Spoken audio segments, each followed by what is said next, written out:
সুপ্রিয় দর্শক আসসালামু আলাইকুম, কেমন আছেন আপনারা? নিশ্চয়ই ভালো আছেন। আজকের ভিডিওতে আপনাদের সবাইকে স্বাগত জানাচ্ছি। আজকে আমি আপনাদের সাথে শেয়ার করব বাচ্চার ডেলিভারির আগে কি কি হয়। তাহলে চলুন জেনে নেওয়া যাক। বাই দ্য ওয়ে, মূল ভিডিওতে যাওয়ার আগে একটা কথা বলি, আমি আমার চ্যানেলে pregnancy related, specially normal delivery related অনেক ইম্পর্ট্যান্ট তথ্য ভিডিও আকারে শেয়ার করে থাকি। এই তথ্যগুলো আমার পার্সোনাল এক্সপেরিয়েন্স ও আমার ডক্টরের সাজেশন থেকে নেওয়া। তাই আমার চ্যানেলটিকে যদি একবার আপনারা ভিজিট করেন, তাহলে আপনারা আপনাদের প্রশ্নাতীত মনের অনেক প্রশ্নের উত্তর পেয়ে যেতে পারেন।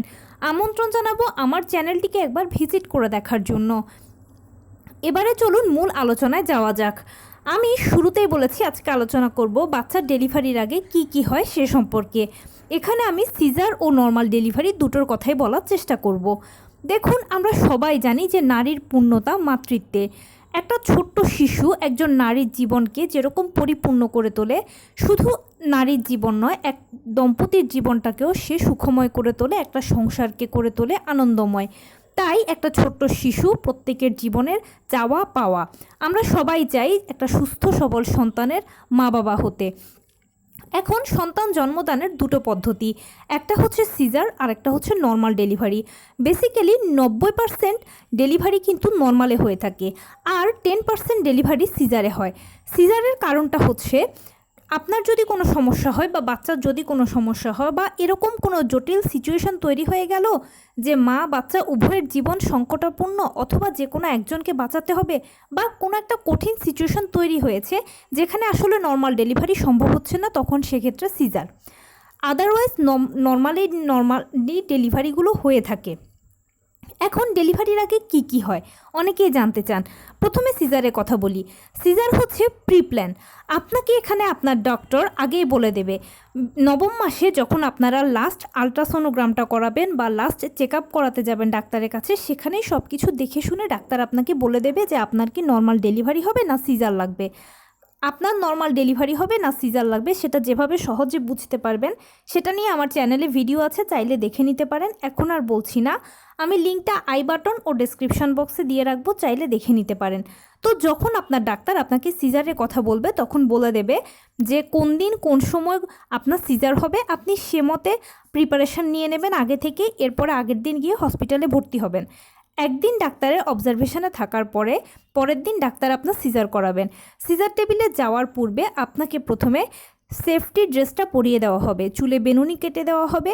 এরপরে আপনি যখন সিজার টেবিলে পৌঁছে যাবেন, তখন সেখানে গিয়ে আপনার সাথে সকল প্রক্রিয়া শুরু হয়ে যাবে, মানে যা যা স্যালাইন ইনজেকশন যা যা পুশ করা সব কিছু করা হবে।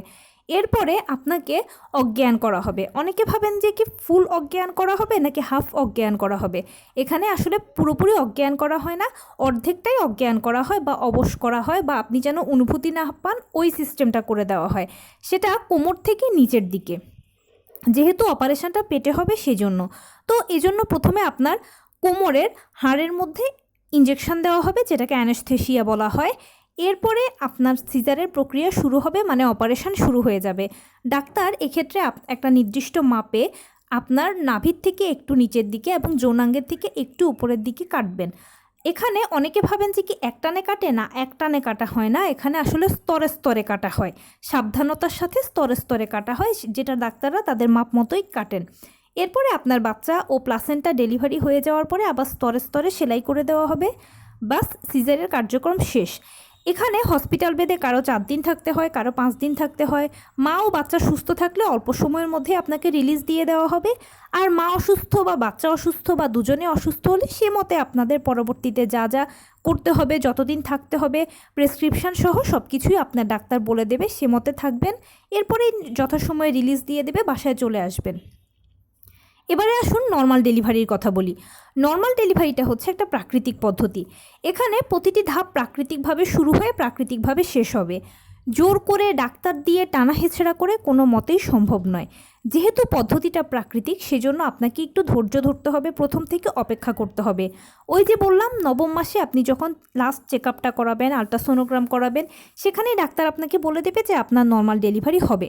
তো এ সময় আপনি যেটা করবেন সেটা হচ্ছে ধৈর্য ধরে অপেক্ষা করবেন, বেশি বেশি করে উপরওয়ালাকে ডাকবেন এবং নিয়মিত হাঁটাচলা করবেন, টুকটাক কায়িক শ্রম করবেন, লো কমেটটা ব্যবহার করবেন, পুষ্টিকর খাবার খাবেন, পর্যাপ্ত পরিমাণে পানি পান করবেন, ঘুমাবেন, রেস্ট নেবেন, কোনো টেনশন করবেন না, একদম রিল্যাক্সে থাকবেন।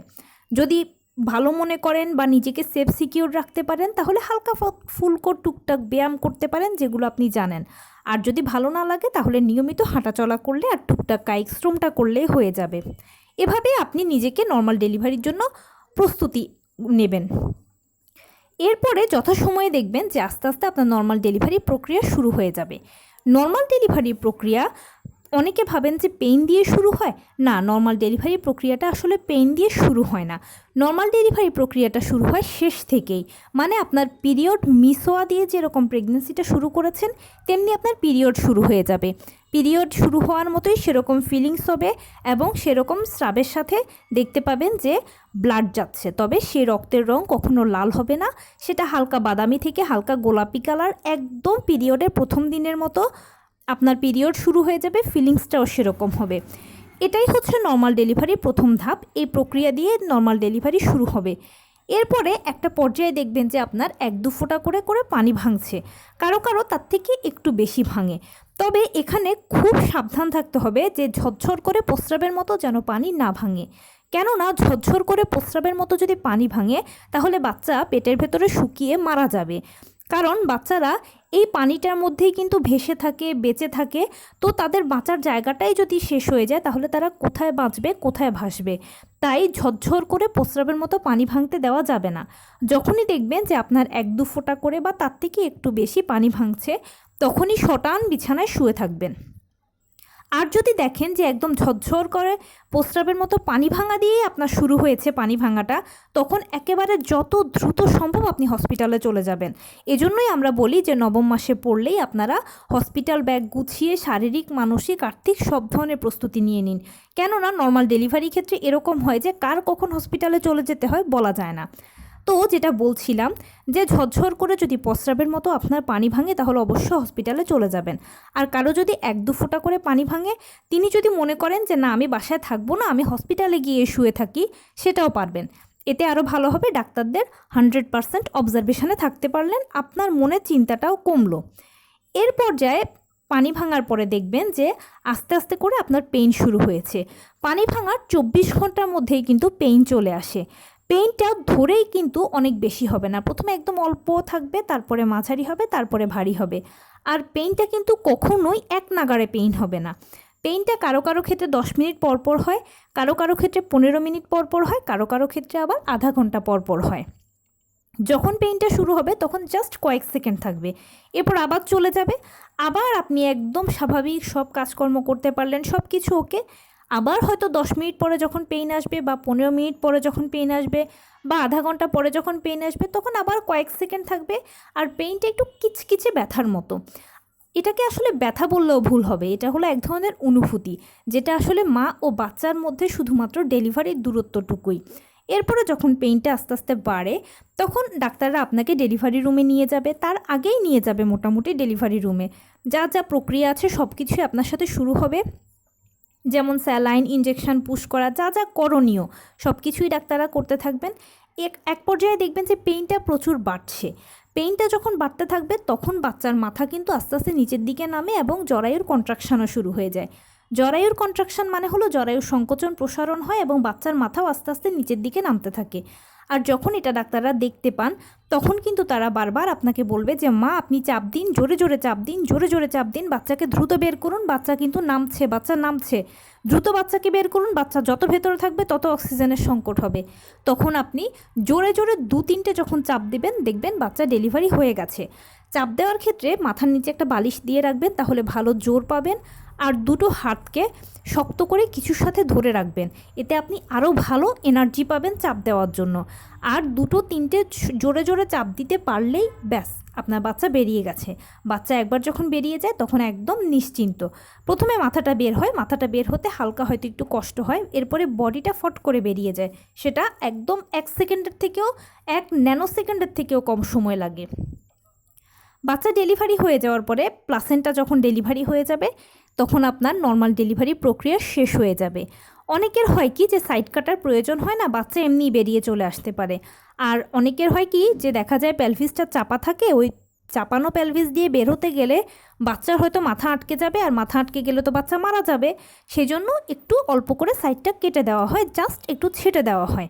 যখন সাইড কাটা হবে তখন অ্যানেস্থেশিয়া ব্যবহার করা হবে।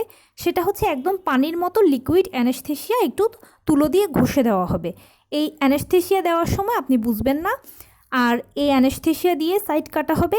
আবার সেলাইয়ের সময়ও প্রয়োজনে অ্যানেস্থেশিয়া দেওয়া হয়, তখনও আপনি বুঝতে পারবেন না কি সাইড কাটা হলো না সেলাই হলো। ডেলিভারি হয়ে যাওয়ার পর ডাক্তার বলবে যে আপনার হয়তো সেলাই লেগেছে বা লাগেনি। এরপরে যদি একদিন আপনি হসপিটালে থাকেন, এটা আপনার জন্য সবচেয়ে বেশি ভালো হবে। ডাক্তাররাও বলবে আপনাকে থাকার কথা। কেন জানেন?